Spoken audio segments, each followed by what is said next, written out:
The marketing seedling that grew into industry leader KemperSports was planted in Lake County a little over 30 years ago.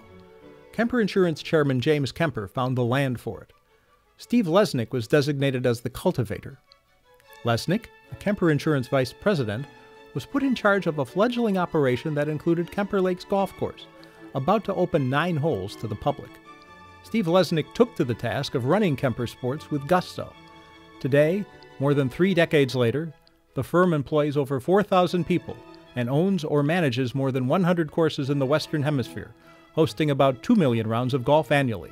Steve is really a unique individual. Everything he does, what I've learned most from Steve over the years is everything he does with a real passion. He throws himself fully into it. He's an incredibly bright individual, incredibly creative, and he won't rest until he succeeds. And I think that's really been his success in the business, is he's worked harder than anybody else, he's been smarter than anybody else, he's been more creative than anyone else in the business, and he doesn't stop until he's at the top. And I think after 30 years building a company from really one golf course into one of the leading golf management companies in the business is a testament to his dedication, his passion, and his hard work.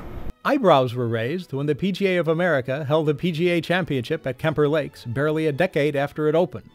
A major on a course open to the public not named Pebble Beach? But in 1989, it happened, and it was the first men's major in Chicagoland in 14 years. Arnold Palmer was the leader in the early going, but late on Sunday afternoon, Payne Stewart birdied 4 of his last 5 holes and captured his first major championship. Steve Lesnik grew KemperSports from that one course into an international golf powerhouse. Today, the company portfolio includes Harding Park in San Francisco, which recently hosted the President's Cup, Chambers Bay near Seattle, which will host next year's U.S. Amateur and the 2015 United States Open, and the Bandon Dunes Resort, which put a small Oregon town on the map of Scotland. Anyone who has played there will tell you. Closer to home, there is where we are tonight, the Glen Club, where Tom Fazio took an old airport and created a hilly masterpiece. One of the great lessons I've learned from him is, his commitment to the golfer and the golfers in Illinois and wherever we operate golf courses. He is so committed.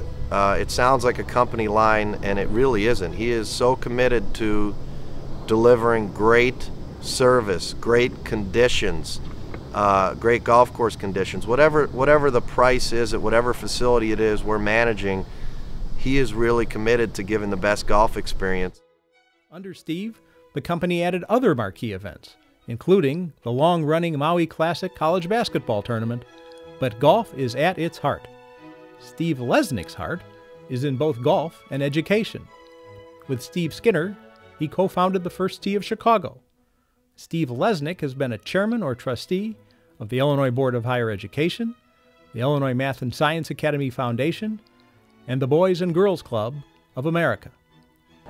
For 30 years, Steve Lesnik has been a leader in those relationships in golf. He's led a sports empire there at KemperSports, managing some 80 courses and operating and owning these courses.